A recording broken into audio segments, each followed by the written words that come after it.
어제 그 고향 가서 이제 그 곁가지를 치고 이런 얘기를 했습니다. 그러면서 깨달은 또 깨달음이 하나가 뭐냐면 햇빛이 없으면 우리의 노력만으로는 절대로 키울 수 없잖아요. 아무리 내가 열심히 한다고 해도 그 햇빛이 없다면 뭐 전혀 숙수무책되는 것처럼 우리 인간도 마찬가지인 것 같습니다. 내가 아무리 열심히 애쓰고 노력을 해도 햇빛처럼 하나님의 그 은혜가 나한테 임하지 못한다면 내 성공에는 한도가 정해져 있을 것이라는 거죠. 그리고 그것이 진정한 성공이 아닐지도 모른다는 사실입니다. 지난주도 얘기를 이 뉴스 아까도 뭐 그죠? 얘기해온 거 젊은 친구가 우리들을 때렸어? 어떻게? 19살 애가 60 넘은 할아버지를 어깨가 부딪혔다고 그냥 때리다가 넘어지니까 무릎으로 얼굴을 그냥 계속 하다가 절까지 시켰대요. 돈이 다 뺐고. 그러니까 참 상상을 하지 못하는 일이 벌어지는 거죠. 그 왜 벌어질까에 대한 답입니다. 결국 왜 벌어질까에 대한 답. 제가 지난주에 그 책을 읽으면서 주간 경향에 김형석 교수님 기억나시는 분도 계실 것이고 뭐 어린 친구들은 그분이 누군가 하실 건데 연세대학교 철학과 교수였던 그래도 저희로 따지면 우리 시대의 영웅이었었는데 그죠? 김형석, 안병욱, 김태길 또 한 분 더 있잖아 아직도 살아계시는 김옥길 씨 동생도 있고요 김동길 뭐 이런 분들이 한 시대를 풍미했었던 분들이잖아요. 그 중에 김형석, 그 다음에 안병욱, 그 다음에 김태길 이 세 분은 나이까지 동갑이었잖아요. 나이가 또 똑같은 나이였고 또 학교가 서로 틀렸기 때문에 아주 젊은 시절부터 굉장히 친하게 지냈답니다. 근데 그분 김 교수님이 기자를 하고 이렇게 간단하게 인터뷰 기사를 실었는데 96이라네요. 그러니까 아직도 정정하셔서 96인데도 뭐 지금도 어떤 단체의 이사를 맡고 3년. 그래서 내가 앞으로 3년 이사 맡으면 99인데 되겠냐고 그러니까 충분하다고. 그래서 맡고 일주일에 3일 이상씩 강연도 하고 아직도 그 일을 하신답니다. 그러면서 기자가 이런 질문을 했어요. 그 선생님께서 지금까지 살아오시면서 인생의 가장 황금기가 언제였던 것 같습니까? 이렇게 했더니 그분이 자기 대답을 피하고 안 그래도 몇 년 전에 3년 전에 그 두 분이 돌아가셨다네요. 안병욱 교수와 김태길 교수는 90세대 3년 전에 돌아가셨답니다. 그래서 그분들 돌아가시기 전에 항상 이렇게 정기적으로 만나고 이렇게 얘기를 했는데 그때 자기들끼리 한 얘기가 있대요.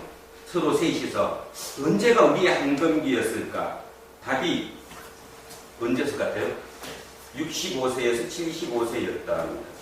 그러니까 제가 이 얘기를 여러분들에게 하는 이유가 65세에서 75세가 그분들 얘기로 자기의 가장 황금기였다고 얘기하고 그때 쓴 책, 또 그때 뭐 한 모든 거, 그 활동이 가장 정점이었다라고 얘기를 하시더라는 거죠. 그래서 그런 생각을 했습니다. 한 사람은 29, 31, 33, 세 자매가 물론 뭐 여러 이유가 있겠지만 세상을 등지는 그런 삶을 살아가는데 말이죠.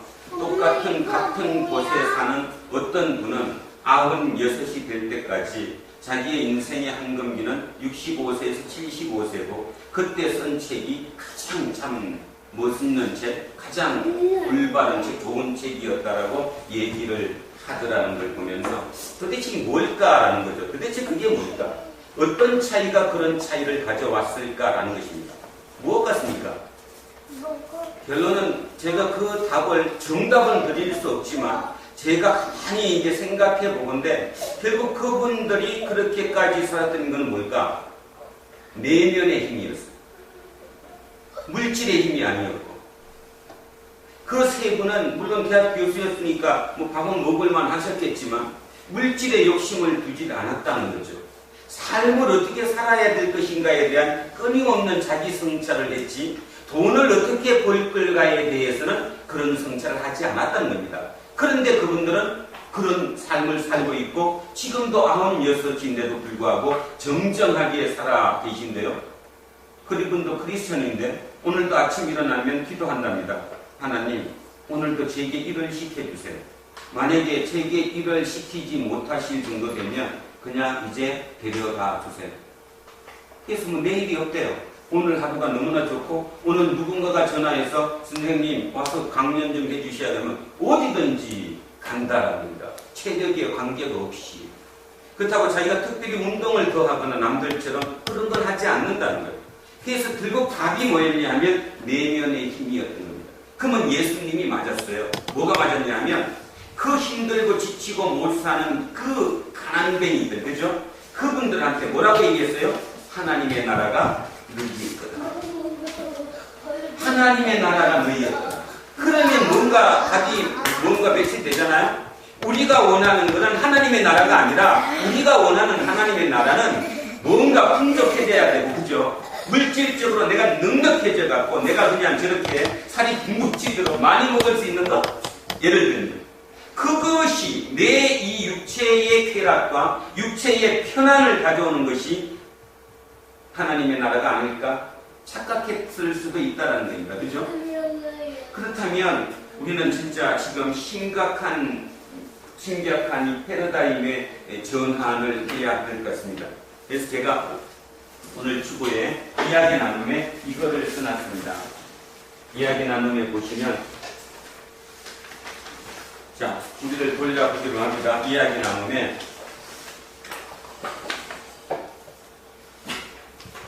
사라토리 히로히코의 글씨가 잘 하여튼 그분이 그죠? 쓴 글 중에 자, 제가 한번 읽어보겠습니다.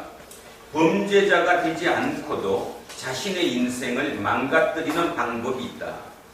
항상 눈앞의 이해득실에만 매달리는 것, 제 욕심 채우기에 급급하고 적수가 될 만한 상대는 따돌린다. 또는 사람을 가려가면서 등급을 매긴다. 끊임없이 쾌락과 자극을 추구하는 것, 자유와 방종을 구별하지 못하며 늘 자신에게만 너그럽다. 혼자서 천천히 일에 몰두하지 않고 성가신 일은 남에게 떠넘기면서 결실이나 공로, 보수는 자신의 몫으로 챙기는 것, 교활함을 치해라고 생각하는 것, 실패 없이 성공하는 방법을 끊임없이 갈구하는 것, 스스로 책을 읽지 않고 전해들은 이야기를 진실이라고 믿는 것. 저는 얘기 하나 더 추가하면 성경을 스스로 읽지도 않으면서 목사가 한 얘기를 성경이라고 믿는 것. 난 이게 가장 크다고 생각합니다. 제가 목사이지만 저 또한 모릅니다. 다. 그럼에도 불구하고 여러분 스스로도 성경을 읽으면서 하나님의 말씀을 받으셔야 된다는 거죠. 저는 이것 때문에 오늘 요 문구 때문에 여러분에게 꼭 말씀드리고 싶었습니다. 목사한테 설교 들었다고요? CT에서 유명한 목사가 나왔는데 설교 들으니까 막 가슴이 뭉클하다고요? 그래서 은혜 받으셨다고요? No. 아닙니다. 여러분이 읽고 여러분이 하는 말씀을 받으셔야 한다는 겁니다. 여러분, 사이비가 뭔지 아십니까? 대한민국의 교회가 개독교가 된 가장 큰 원인이 뭔지 아시죠? 사이비가 되기 때문에. 사이비는 진짜가 아닌데 진짜보다 더 그럴듯한 거가 사이비죠. 사이비는 성경 그 많은 것 중에 일정 한 구절을 딱 뽑아가지고 그것만이 성경 전부라고 가르치는 거. 그거 사이비입니다. 그래서 뭐가 잘 되는 거죠? 삼박자 구원. 삼박자 구원. 그죠? 내 몸이 잘 된 것 같이 내 모든 것이 형통해야 하는 삼박자 구원은 사입입니다. 두 번째 이단은 무엇인지 아십니까? 이단은 성경의 해석을 잘못 해석하는 거죠. 자기한테 자기 편의로 해석하는 것. 그것은 이단입니다. 근데 결국은 제가 이제 여러분에게 꼭 이 얘기를 하고 싶은 이유가 결국은 그 목사님이 이단이 되고 그 목사님이 사이비가 되게 한 것은 그들 자신 스스로가 아니라 성도들이라는 거 잊지 않으셔야 합니다. 책임은 제가 볼 때는 내가 나도 목사지만 목사의 책임보다 성도의 책임이 절대적으로 큽니다. 왜냐하면 수요와 공급의 법칙에 의해서 성도들이 열광하고, 그죠? 뭔가가 눈으로 보이는 이 성전이 막 거룩해지고, 이게 막 사람이 차고 하니까 그들도 계속 더 깊이 가는 거예요. 그걸 끊어줄 수 있는 내면의 힘이 있다면 절대로 교회가 그렇게 갈 수는 없다라는 것입니다. 그래서 우리 두란노 교회는 진짜 그거 하셔야 됩니다. 자, 그 다음에 읽습니다. 질투나 혼각, 비웃음, 공격을 일삼는 것, 고난을 절대로 받아들이지 않는 것, 남에게 지갑을 열지 않는 것, 자기 자신에게만 게으름과 나태함을 용납하는 것, 눈에 띄지 않는 작은 것을 훔치는 것, 화내거나 야단치며 그 권리가 자신에게 있다고 생각하는 것, 소란스러운 분위기를 좋아하고 언제나 마음이 붕 떠 있는 것, 자신을 영원히 살 것처럼 착각하는 것, 또는 자기 자신을 경멸하는 것. 맨 끝에 없을 것 같죠? 많습니다. 자기 자신을 경멸합니다. 자기를 비하합니다. 그리고 끊임없이 남 탓해요. 자, 이와 비슷한 행동을 오래도록 지속하는 사람은 결국 인생을 파멸의 길로 몰아넣어 아무것도 남기지 못한 채 허무한 죽음을 맞게 됩니다. 진리죠. 붙여놓고 읽으십시오. 내가 과연 이 중에 몇 개가 해당되는가? 꽤 많을걸요. 다는 아니겠지만, 그래서 그거를 자꾸 맞춰가면서 나의 성찰을 가져오지 못한다면, 그러면 안 돼요. 성령의 능력은 이 성찰을 가져올 수 있게 하는 겁니다. 자, 이번에는 반대로 한번 가보겠습니다. 자, 이 얘기의 반대로, 이건 너무 길어서 제가 이제 우리 그 교회 홈페이지에 이야기 나눔에다 제가 넣어놨습니다. 나중에 읽으시려면 찾아 들어가셔서 읽으시기 바랍니다. 워렌 버핏이 오마하의 현인이라고 부르는 워렌 버핏, 그죠? 그분이 아주 대단한 교인이신 아시죠? 그래서 현인이라고 그러잖아요. 오마하에 사는 현인 워렌 버핏. 자신의 미래의 수익의 10%를 투자해야 한다면 투자하고 싶은 사람을 내 주위에서 골라보랍니다. 근데 대부분은 가장 잘생긴 사람, 운동을 잘하는 학생, 키가 큰 학생, 가장 날쌘 학생, 가장 돈이 많은 학생, 나아가 가장 머리가 좋은 학생을 고르지 않습니다. 안 그런데? 고를 것 같은데. 자, 누굴 고르느냐 하면 당신이 고르는 대상은 그들 가운데 가장 인격이 뛰어난 사람일 것이다. 인격이 뛰어난 사람 당연히 고릅니다. 내가 고르면, 그죠? 인격을 뛰어난 사람한테 내가 투자를 하지, 지금 현재 잘생기고 지금 현재 뭐가 좋은 사람한테 투자하지 않죠. 만약에 그렇게 투자한다면 그 투자는 오판이 된다는 것입니다. 거꾸로 당신이 가장 투자하고 싶지 않은 사람, 다시 말해서 가장 수익이 떨어질 것으로 보이는 사람을 골라보십시오. 이번에도 성적이 떨어지거나 운동 시합이 있을 때마다 후보 신세를 벗어나지 못하고 만년 벤치를 지키는 학생이나 나아가 지능이 떨어지는 학생이 아닐 가능성이 큽니다. 그러면 누구냐? 당신이 고르는 대상은 잔머리를 굴리고 거짓말을 하고 남의 공로를 가로채는 신뢰할 수 없고 이기적이고 오만하며 독선적이고 신용이 없는 사람일 거다. 근데 저 말이 지금 다 나쁜 말만 들어가니까 자기는 아닐 거라 생각하죠? 한 번 더 있습니다. 잔머리를 굴리고 살살 거짓말하고 남의 공로를 가로채고, 그러나 여러분 다 합니다. 다. 인간의 본능적으로 신뢰할 수 없고 이기적이고 오만하고 독선적이고 신용이 없는 사람, 이 사람이 투자 안 할 것이라는 겁니다. 이 두 부류 사람들의 차이는 인생에서 성공하느냐 실패하느냐의 차이입니다. 인격은 당신의 말, 행동, 옷차림, 당신이 쓴 글, 심지어 당신의 생김새에서까지 모든 면에서 드러납니다. 근데 누가 몰라요? 본인만 모릅니다. 본인만 모르는 거 알아요? 자기가 자기를 모릅니다. 결코 숨길 수도 위조할 수도 없습니다. 숨길 수는 없지만 고쳐질 수 없는 것도 아니니 희망을 잃지 마십시오. 인격 또한 하나의 습관이기 때문입니다. 당신이 닮고 싶은 사람의 인격의 특징을 종이 한 장에다가 써보십시오. 반대로 당신이 닮고 싶지 않은 사람의 인격의 특징을 써보십시오. 그리고 둘 사이의 차이를 비교해 보십시오. 그것은 결코 큰 차이가 아닐 것입니다. 예를 들면 야구공을 100m를 넘게 던지느냐 아니면 100m가 못 가느냐 그 차이, 아니면 엿기를 100kg 이상 드느냐 못 드느냐 그 차이, 그런 차이가 그 정도 차이가 안 날 거라는 거죠.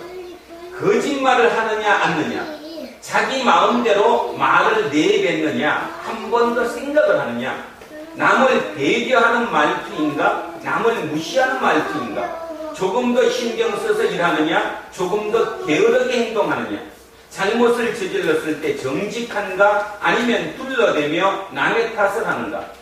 결코 큰 차이가 아닌 이런 작은 차이가 엄청난 차이를 만들어냅니다.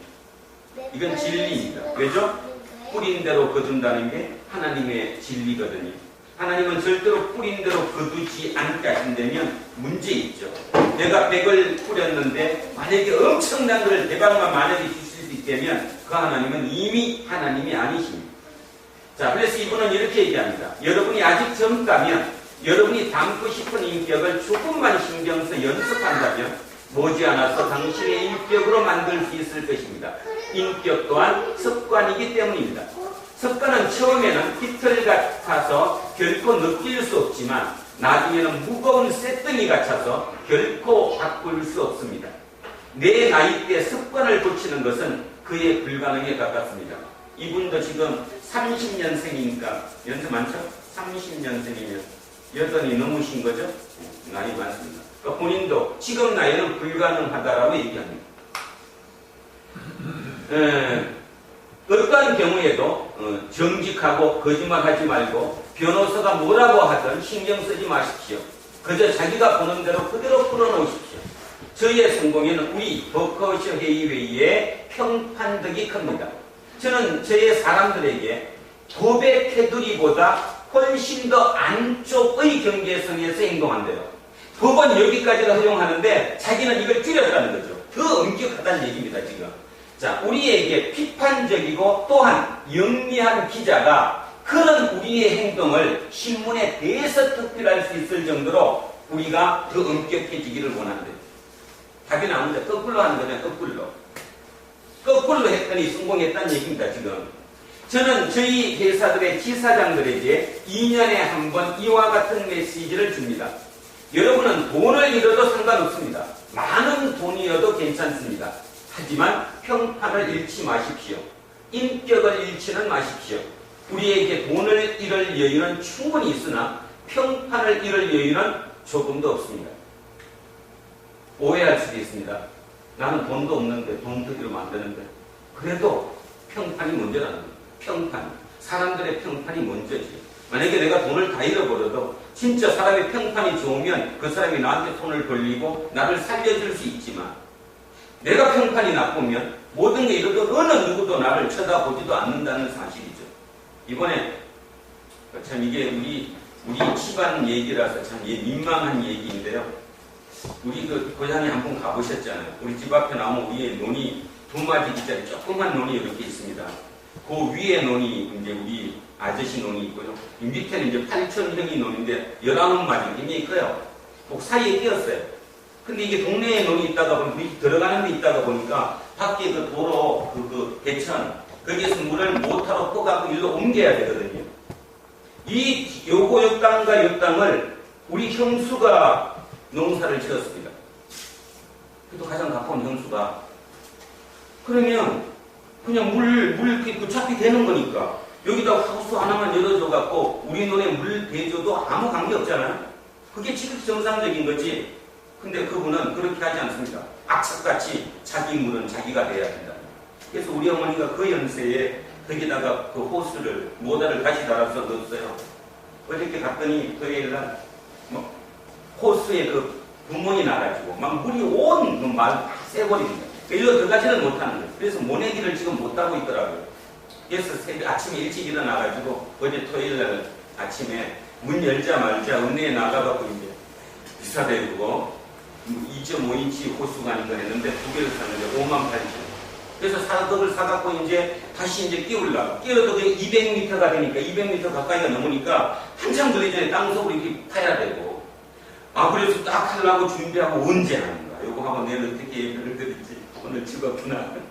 하여튼 그래서 그걸 다시 꽂고 있는데 전혀 낯설은, 제가 한 번도 본 적이 없는 어떤 분이 차를 타고 지나가시다가 트럭을 타고 그냥 빵빵 누르시더니 나보고 하지 말아보고, 내가 지금 이 논을 내가 붙인대요. 10년 동안 토지를 얻어서 내가 붙이니까 어차피 그걸로 호수가 지금 다 돼 있으니까 이거 왜 하십니까? 그냥 매물 쓰십시오. 그러면 똑같은 거냐, 그죠? 지금까지도 그게 4년을 농사를 지었는데, 지금까지는 우리 팔전 형수가 지었고, 이제는 전혀 우리 동네 사람이 아닌 안 동네 사람이 토지를 얻어서 그 농사를 짓고 있는데, 그분은 자기 호수를 그대로 쓰라는 거예요. 어느 게 맞습니까? 그죠?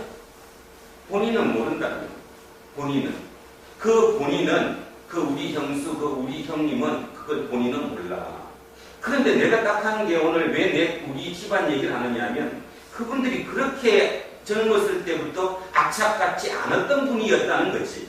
요 얘기랑 똑같은 거예요. 사소한 조금의 욕심이 계속 끊어지면서 그거를 지키려니까 주위의 욕을 무마시켜야 되다 보니까 더 악해져 버리는 거예요.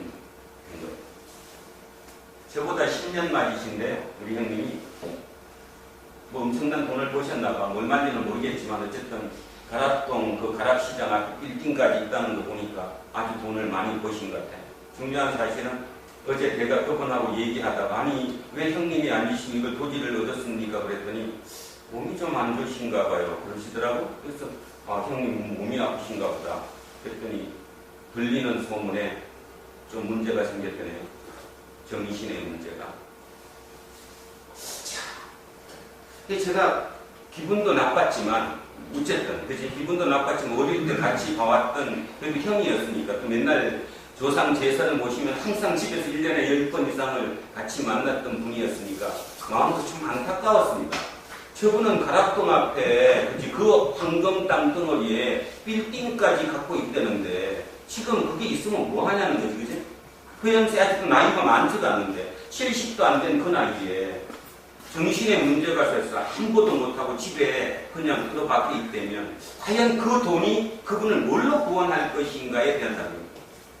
온 동네가 욕하는 거, 온 동네가 돈독이 올랐다고. 그래서 얘기를 하는 겁니다. 그분들도 젊었을 때 그렇지 않았던 얘기라는 거예요. 여러분들이나 저나 똑같이 어느 누구도 우리는 우리 자신을 보장하지 못합니다. 못합니다. 그죠? 어느 순간에 내가 열심히 딱 들어와서 그거 조그만 게 조금 하다 보면 자기도 모르게 그렇게 돼버린다는 거예요. 그래서 우리는 성찰이 필요한 이유가 바로 그것입니다. 오늘 얘기도 그 얘기고 오늘 사도 바울의 얘기도 이 얘기예요. 자, 이분은 이제 이렇게 얘기합니다. 여러분은 아직 젊습니다. 지금의 모습보다 훨씬 나아질 가능성이 충분합니다. 결코 돈 때문에 직장을 선택하거나 사람을 사귀지 마십시오. 여러분이 좋아하는 직업을 갖고 좋아하고 존경할 만한 사람만을 사귀십시오. 저는 아무리 큰 돈을 벌어준다고 해도 도덕적으로 믿을 수 없고 신용이 가지 않는 사람과는 함께 사업을 하지 않습니다. 그것은 언젠가는 뱉어내야 한다는 것을 알고 있기 때문입니다. 정답이죠, 그죠? 언젠가 벌어도 도로 다 토해내린다 안 돼요. 저는 1년 내내 제가 좋아하는 일을 제가 좋아하는 사람들과만 함께 합니다. 제 속을 뒤집어 놓는 사람과는 상종도 안 하죠. 결국 가장 중요한 것은 이것이라고 생각합니다. 이것이 제 원칙입니다. 금전적으로 성공하는 것은 두 번째 일입니다. 저는 가난했던 젊은 시절에도 저는 충분히 행복했고 지금처럼 제 일을 사랑했습니다. 가난했던 때와 조금은 부유해진 지금과 바뀐 것은 저에게 별로 없습니다. 여러분들이 좋아하는 일을 즐겁게 하고 성실히 그리고 정직하게 생활한다면 거기다가 유머 또한 잃지 않고 하루를 유쾌히 감사한다면 여러분은 성공을 결코 피할 수 없을 것입니다. 마지막 답이 우리의 답입니다. 성공이 내가 성공을 피해가고 싶은데도 성공이 와갖고 피할 수가 없는 거예요. 근데 거꾸로 세상 사람들은 성공이 그렇게 오는 게 아니라 성공은 내가 쟁취해야 된다라고 생각을 합니다. 쟁취해야 된다라고 생각하는 순간 옆에는 버릴 수밖에 없는 거죠. 그걸 뺏어야 되니까. 근데 다시 얘기합니다. 옥수수가요, 내가 전체에서 큰지 아십니까? 우리 어머니가 물을 너무 많이 줘서 그렇게 큰 게 아니고, 그 고라니가 먹었던, 뜯어먹었던 6개도 다시 잘 컸어요. 햇빛 때문에. 햇빛 때문이지. 햇빛은 저도 찔 수가 없고 누구도 할 수 없으니까 똑같다는 것입니다. 여러분이 내가 쟁취하는 부분이 아니라 내 노력으로 어디까지 하는 범위는 있지만 그 벗어난 나머지 범위에 햇빛의 부분은 하나님만이 하실 수 있다는 것을 우리는 인정해야 된다는 것입니다. 그거를 인정하면 우리는 삶이 변한다는 것입니다. 오늘의 답은 그리스도의 추천서입니다. 우리 성경 본문에는 그리스도의 편지라고 나와 있잖아요. 그죠? 그래서 그 편지를 조금 더 진짜 거기에 맞게 해석하면 추천서예요.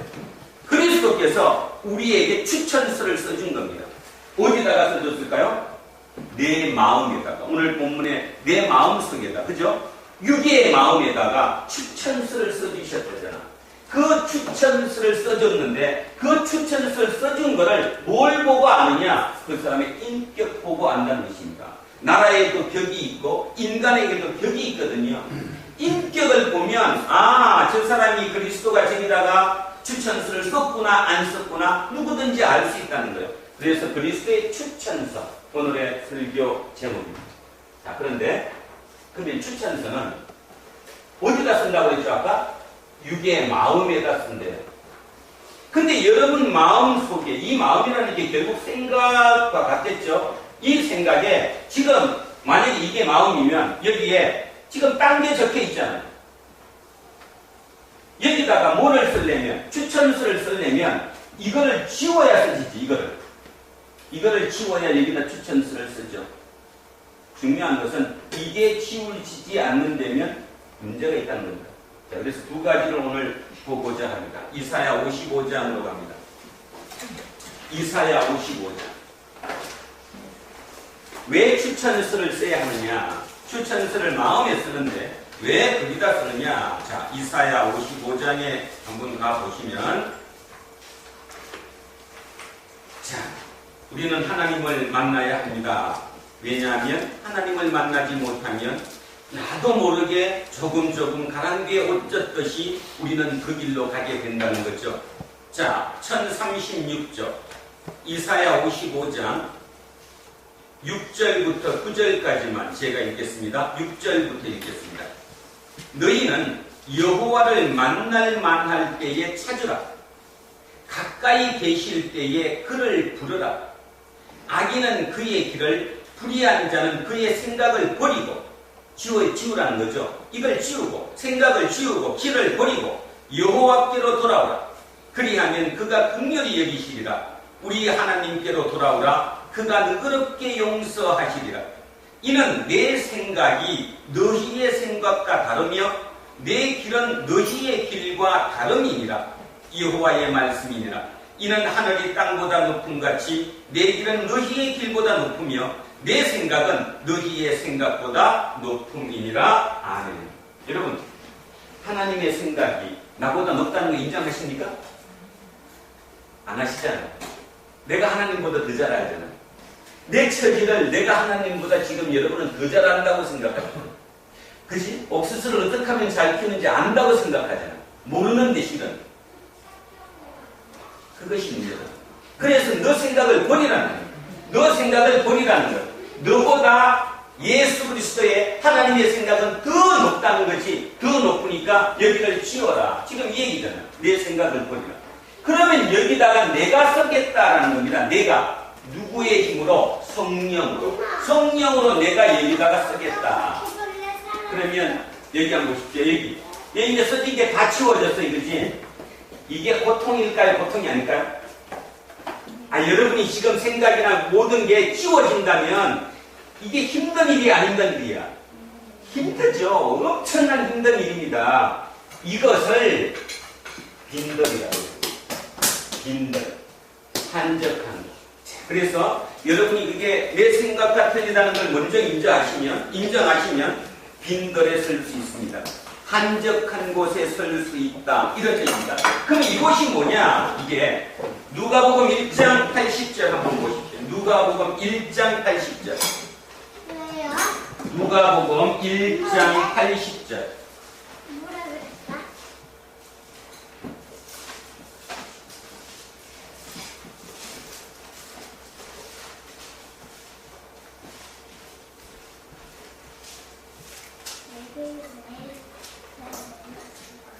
자, 누가복음 1장 80절에 자, 같이 읽습니다. 시작. 아이가 자라며 심령이 강하여지며 이스라엘에게 나타나는 날까지 빈 들에 있으리라. 빈 들. 이게 지금 누구 얘기인가 하면요. 세례 요한 얘기입니다. 아니, 세례 요한이 뭐가 될 때까지? 자라면서 심령이 강하여질 때까지 어디에 있었다고요? 빈들에. 그럼 역으로 생각하면 세례 요한이 빈들에 있었기 때문에 심령이 강해졌다는 거예요. 여기가 강해졌다는 말의 의미가 추천서가 써진 거잖아요. 결국 그 얘기거든요. 그러면 심령이 강해졌다. 어디에서? 빈들에서. 이 빈들입니다. 이것과 누가복음 5장 16절 겁니다. 뒤로 조금 더 넘기셔서 누가복음 5장 16절. 5장 16절입니다. 5장 16절. 자, 16절 제가 읽습니다. 예수는 물러가사 한적한 곳에서 기도하시니라. 예수는 물러가사 한적한 곳에서 기도하시니라. 한적한 곳. 이게 똑같은 단어입니다. 기억하십시오. 다시 합니다. 누가복음 1장 80절에 세례 요한이 어디에서? 빈들에서 심령이 강하여지게 했던 그 빈들과 누가복음 5장 16절에 예수님께서 물러가사 한적한 곳에서 기도한 곳, 이 한적한 곳이 똑같은 곳이라고요. 같은 단어이다는 것입니다. 이 단어가 에레모이스래요. 에레모이스. 헬라어 에레모이스라고 얘기하는데 이 단어가 똑같은 단어라는 것입니다. 그러면 이곳이 뭘까가 답이 나오잖아요. 빈들, 한적한 곳. 이곳에 에레모이스인데 이것은 고통스러운 곳, 고독한 곳, 아주 힘든 곳, 그곳을 얘기합니다. 그러면 에레모이스, 빈들, 한적한 곳은 오직 누구만 의지할 수밖에 없는 곳이죠? 하나님만 의지할 수밖에 없는 곳입니다. 그곳이 빈들입니다. 빈들. 예, 다시 얘기해서 세례 요한이 된 것은 빈들을 통과했기 때문이에요. 빈들을 통과했기 때문에 오직 다른 게 없이 하나님만 의지할 수밖에 없는 그곳에서 그거를 극복해냈으니까 거기에서 써진 게 뭘까요? 성령으로 이 속에 내 내면 깊은 곳에 뭐가 써졌어요? 하나님의 추천서가 써지고 있었던 거지. 근데 사람은 두 종류로 나눠집니다. 하나는 저 내면 들판에서 여기에 추천서가 써지는 것을 이겨내지 못하고 반대로 나가는 사람이 있는 반면 이겨내고 극복하고 그것이 진짜 그리스도의 증인의 삶을 살아가는 경우도 있다는 거죠. 그 세 자매는 빈들이었겠죠. 그죠? 얼마나 힘들었겠어요. 어떤 이유는 잘 모르겠지만 죽을 만큼. 결국 그 빈들에서 그들은 하나님을 선택한 것이 아니라 죽음을 선택한 거잖아요. 그러면 몇 대 몇 같습니까? 제가 볼 때는 한 999대 1? 1000명이 빈들에 들어가면 999명은 돌거나 죽거나 바보되거나 원망하거나 불평하거나 병이 들거나 근데 그 중에 한 명은 하나님을 만납니다. 그러면 뭔 차이일까요? 하나님이 만나 주셨기 때문일까요? 아니면 내가 열었기 때문일까요? 내가 열었기 때문이죠. 그럼 여는 걸 왜 연다고 해서 아까 하나님의 생각이 내 생각과 틀리다는 것을 내 생각이 옳지 않다는 것을 알면 그걸 받아들일 수 있는 거죠. 근데 만약에 내 생각이 옳다는 전제 조건을 깔면 절대로 그걸 받아들이지 못하죠. 성경의 모든 사람들은 빈들을 통과하는 사람이에요. 빈들을 통과하지 못한 사람은 성경의 위인에 없어요. 그지? 요셉도 마찬가지 아닙니까? 모세도 마찬가지고 특히 다윗도 마찬가지고 아니 뭐 갈까지 할 필요도 없어. 우리 시고만은 사도 바울의 빈들이 언제 했을까요? 사도 바울 빈들 길었습니다. 그지? 성령이 임해가지고 뭔가 딱 바뀌고 난 다음에 3년 동안 아라비아 사막에 들어가서 수도했던 그 3년. 그 다음에 그게 끝나고 집에 와서 고향에 들어가서 집거했던 10년. 토탈 13년. 13년이 덜 뭐였어요? 빈들이었어요. 거기에서 내면적인 힘이 너무 컸기 때문에 그 이후에 모든 사역이 가능한 거죠. 그래서 사도 바울이 오늘 고린도전 후서에서 고린도계 교인들에게 내가 너희의 편지다. 그리스도의 편지다. 또 나는 너희의 그리스도의 편지다. 추천서다. 이렇게 할 수 있었던 이유가 뭐냐면 자기같이 악하고 악했던 자기도 바뀐 걸 보면 지금 고린도 교회 교인들이 어떠할지라도 그들도 바뀔 것을 믿기 때문이에요. 믿기 때문에. 저 또한 마찬가지입니다. 여러분의 추천서가 돼야 되고 저의 추천서는 여러분이 돼야 됩니다. 아멘? 아멘. 다시 얘기하면 여러분이 두란노 교회 교인으로서의 증거는 나라고요. 나. 이병선 목사라니까. 이병선 목사가 추천서가 되는 것이고 거꾸로 이병선 목사가 진짜 목사냐 가짜 목사냐의 추천서는 여러분이라는 거예요. 그죠?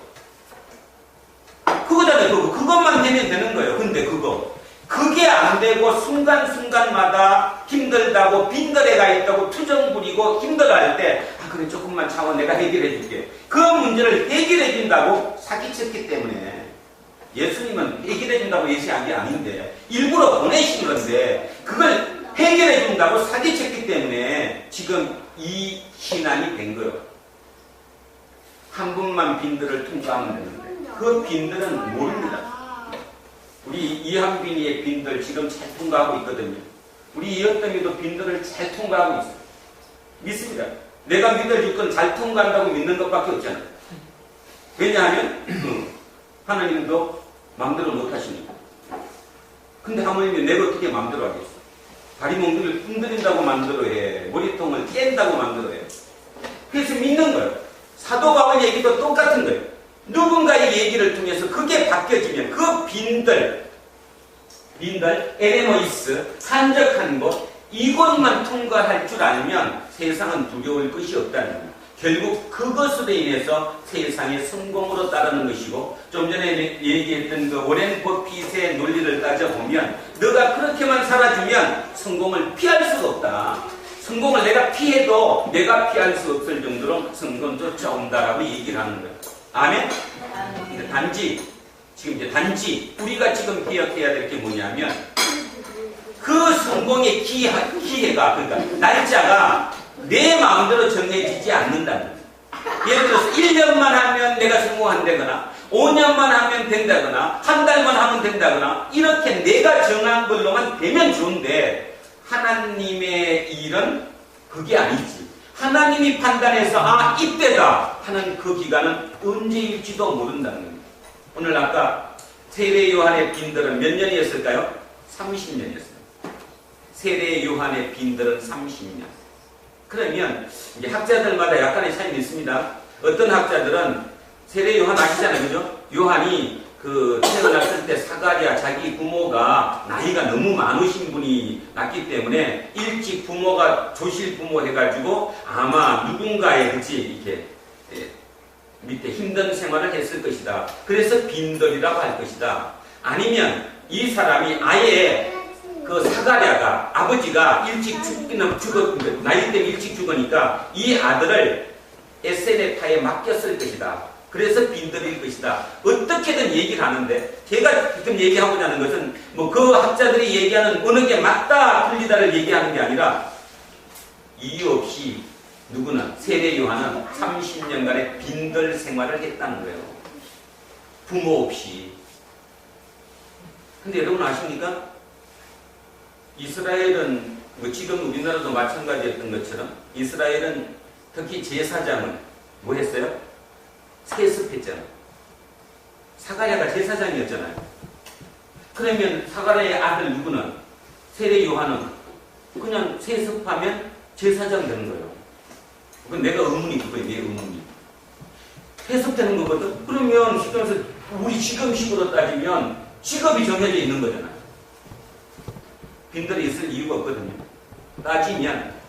따지면 세례 요한은 빈들에 갈 이유가 없어. 있을 이유가 아버지가 제사장이었고 내가 아버지 돌아가시면 그 직을 이어받는 거니까. 직업적으로 따지면 우리 아버지가 사장이었는데 돌아가셨어. 아무 관계없잖아. 돈이 내 건데 이제부터는. 이 직업이 내 직업인데. 근데도 불구하고 사가랴는 30년 그 30살까지를 빈들에서 있었다. 그리고 뭐라고 얘기해요? 심령이 강해졌다라고 얘기합니다. 심령이 강해졌다. 뭐를 썼기 때문에? 성령께서 이 속에다 편지를 썼기 때문에. 그 심령이 강해진 그걸로 본인이 뭐 해야 된다는 걸 알았잖아요. 그 본인이 뭐를 해야 된다는 걸 알았어요. 그리고 그 일을 하고 이 땅을 떠나서 하나님께로 가셨다는 거죠. 좀 전에 얘기했던 사도 바울도 13년이라는 작지 않은 세월 동안의 빈들의 생활이 필요했다는 겁니다.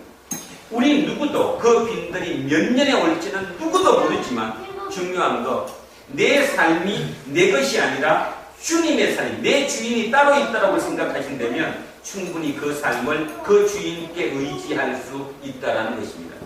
다시 한번 오늘 성경 본문이 우리에게 주는 메시지, 하나님이 사도 바울을 통해서 오늘 우리에게 주는 메시지 뭐냐 하면, 너는 나의 추천서로 살아라.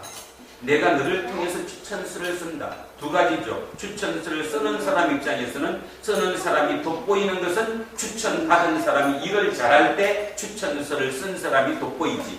만약에 대학 교수님이 누구에게 추천서를 써줬어. 이 학생은 뭐 성실하고 뛰어나고 쓰면 좋을 겁니다.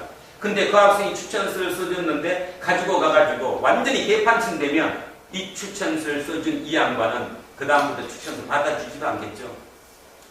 똑같습니다. 우리가 하나님의 예수 그리스도의 추천서라면 내가 추천서를 받은 만큼 추천서대로 내가 살아주면 나는 세상의 승자가 될 뿐더러 내가 그 위치에 서는 순간 이 추천서를 써준 사람의 힘은 또 능력은 위치는 더 높아진다는 사실을 잊지 않는 저와 여러분이 되어야 합니다. 아멘? 아멘. 오늘 그래서 마지막으로 이런 부탁드립니다. 걱정하지 마십시오. 두려워하지 마십시오. 왜냐하면 추천서를 여기다 쓰고 계시다는데 두려워할 이유가 없는 거지.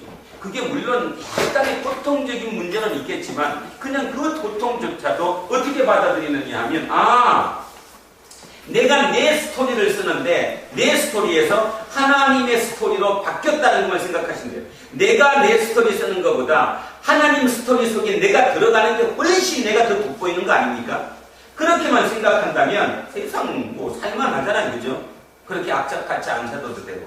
그리고 저희가 어릴 때만 해도 너무 가난하다가 전부 다 돈 버는 게 목적이어가지고 어쨌든 잘 살면 돈만 있으면 모든 것이 해결될 줄 알았는데 이 땅을 다 살기도 전에 아직 60이 되기도 전에 주변에서 너무 많이 보는 거예요. 돈이 다가 아니었구나. 이제 사람들이 느껴요. 돈이 세상을 지배한 게 결국 30, 40년도 지금 못 간다는 것을 우리한테 보여주고 있는 거예요. 그 돈이 자식을 죽이고 있는 것을 지금 우리는 보고 있는 거예요. 아까 그 아들이 그치 19살짜리가 그 사람을 그렇게 한 건 뭐야? 내면이 아무것도 없었기 때문에 아닙니까? 뭐라고 얘기하든 든 게 없는데 내면에 여기다가 추천서를 쓸 뭔가를 받을 시간이 아무것도 없는데 그가 뭘로 이기냐고? 돈으로 못 이긴다는 것입니다. 그런 면에서 우리 두란노 교회는 굉장히 좋은 사람들의 모임입니다. 그렇죠? 여기 있는 분들은 다들 그래도 돈 찾아서 잘 가다가 기적적인 회복을 통해서 방향이 틀어지는 사람들 아닙니까? 여러분이 기쁘면 기쁜 대로 또는 조금 고통스러우면 고통스러운 대로 새로운 생각의 전환을 가져오시기를 주의 입으로 진정으로 진심으로 간절히 축원합니다. 기도하겠습니다.